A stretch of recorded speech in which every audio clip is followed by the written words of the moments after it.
Japan Edition with Cindy. Kalian pernah dengar soal sake nggak? Iya, sake, minuman tradisional Jepang ini lebih dari sekedar alkohol.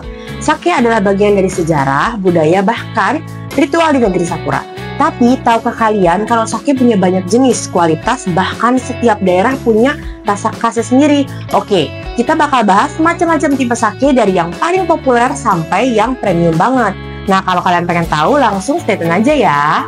Oke, pertama-tama aku bakal info apa itu sake. Jadi sake adalah minuman fermentasi yang dibuat dari beras, air, ragi, dan koji, semacam jamur khusus yang membantu proses fermentasi.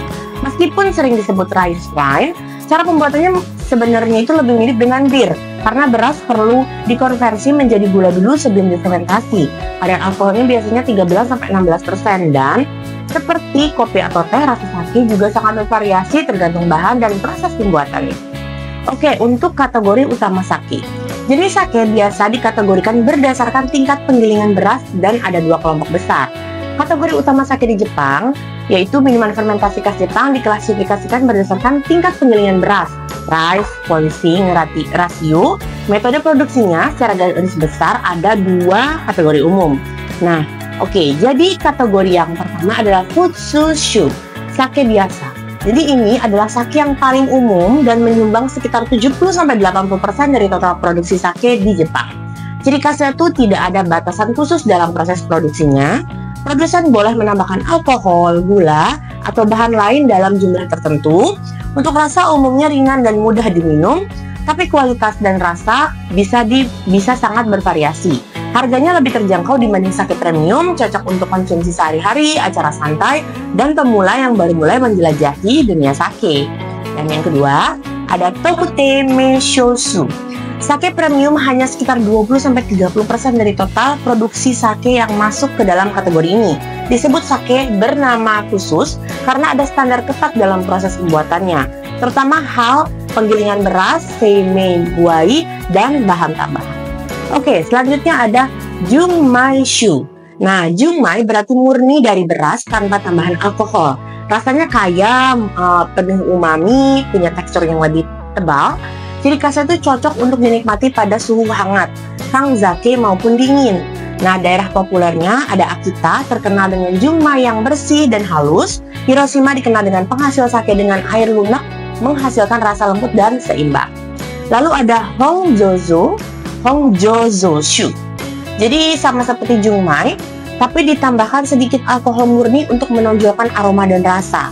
Rasanya lebih ringan, tajam, dan mudah diminum. Untuk daerah populernya itu ada di Niigata nih. Sake dari sini dikenal sangat ringan, cocok untuk peminum pemula. Air pegunungan yang sangat murni memberi rasa lebih bersih pada sake. Lalu ada Ginjō-shu. Penggiling dengan beras. Jadi berasnya digiring sehingga tersisa maksimal 60% dari ukuran aslinya. Rasanya aromatik, halus, dan biasanya punya aroma buah atau bunga yang elegan. Versi tanpa alkohol tambahan disebut Junmai Ginjo. Daerah populernya itu di Yamagata. Sake Ginjo dari sini sering punya aroma floral. Terus Nagano dikenal dengan iklim sejuknya, cocok untuk fermentasi lambat yang menghasilkan aroma kompleks.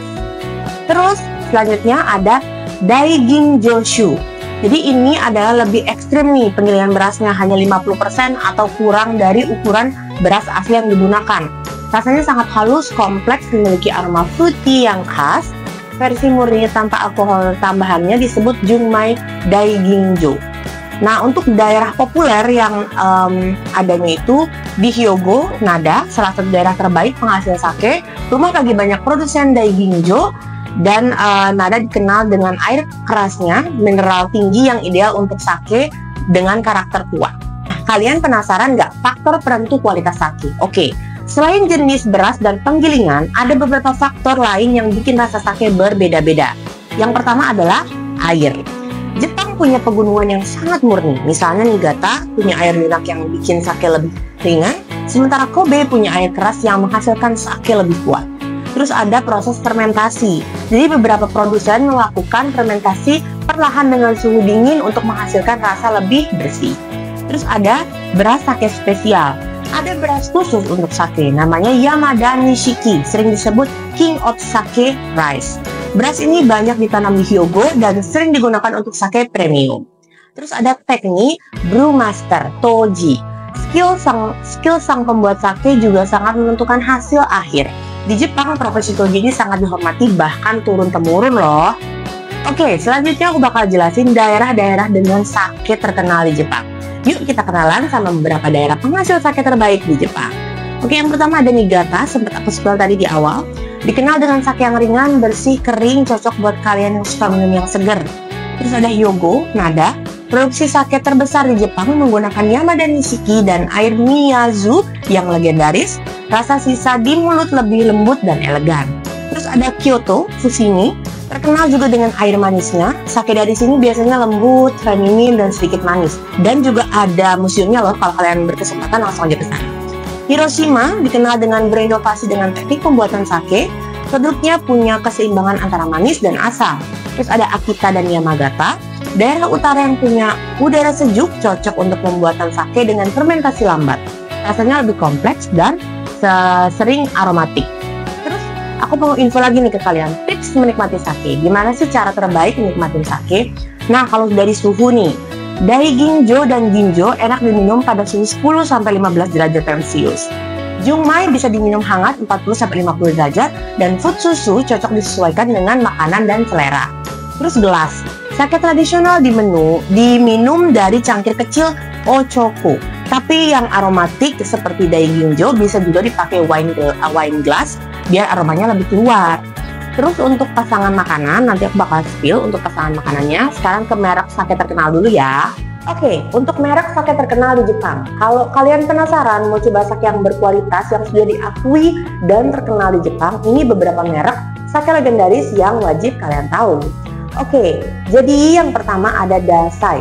Prefektur Yamaguchi, salah satu sake premium paling terkenal di dunia, fokus pada Junmai Daiginjo dengan penggilingan beras sampai 23% loh. Rasanya ringan, floral, fruity, cocok banget buat pemula yang mau coba sake lega. Lalu yang kedua, Kubota. Prefektur Niigata diproduksi oleh Asahi Shuzo, beda dengan pembuat Dasai, terkenal karena rasanya yang bersih, kering, smooth, cocok untuk diminum dingin ataupun hangat. Lalu yang ketiga ada Hakkaisang di Niigata. Terbuat dari air pegunungan Hakkai yang super murni, sakenya punya karakter yang seimbang, sangat cocok dengan makanan Jepang. Terus yang keempat ada Juyongdai. Prefektur Yamagata ini bisa dibilang holy grail-nya sake. Sangat sering ditemukan dan harganya tinggi karena produksinya yang terbatas. Rasanya kaya, kompleks, dan super halus. Terus ada Geikeikan. Kyoto Fushimi, salah satu merek sake tertua di Jepang, berdiri sejak 1637. Produksinya bervariasi, sake standar hingga premium, gampang ditemukan bahkan di Jepang. Tapi seperti yang tadi aku bilang, di Geikeikan itu, di Fushimi itu ada museumnya. Jadi itu tuh menarik, kalian bisa lihat cara pembuatannya. Terus di akhir tur kalian tuh bisa cicip beberapa jenis sake dari produksi mereka. Selanjutnya ada Ozeki di Hyogo, merek yang sering muncul di acara TV dan restoran Jepang di seluruh dunia. Cocok untuk pemula karena punya banyak pilihan tipe dan harga yang ramah di kantong. Terus ada Masumi di Prefektur Nagano, dikenal dengan sake yang jernih, menyegarkan, dan halus. Salah satu pelopor pengembangan ragi sake di Jepang. Nah, seperti yang tadi aku spill, kalian pengen tahu nggak sake itu cocoknya makan sama makanan apa? Oke, aku bakal kasih tahu ke kalian. Jadi ada sashimi dan sushi, cocok dengan jenis sake Junmai dan Ginjo. Kenapa gitu? Karena rasanya bersih, umami dari sashimi berpadu sempurna dengan sake ringan dan aromatik tanpa menutupi rasa ikan mentahnya. Terus ada yakitori atau sate ayam Jepang, cocok dengan Hongjozo dan Junmai. Alasannya sake yang rasa sedikit kuat cocok untuk menyeimbangkan rasa gurih dan manis dari saus tare atau rasa asap dari bakaran. Terus ada tempura, ini cocok untuk Daiginjo, jenis sake Daiginjo, alasannya teksturnya dan minyak pada tempura seimbang dengan sake yang halus dan fruity. Jangan terlalu berat supaya tidak menutupi rasa tempuranya ya. Terus ada tofu dingin atau Hiyayako atau Agedashi tofu, cocok untuk Ginjo dan Junmai Ginjo. Kelembutan tofu dan rasa kedelai cocok dengan sake ringan dan harum. Tofu juga menyerap rasa, membuat pengalaman minum sake lebih kompleks. Oke, terus ada nabe atau hot pot, cocok dengan Junmai dan Hongjozo.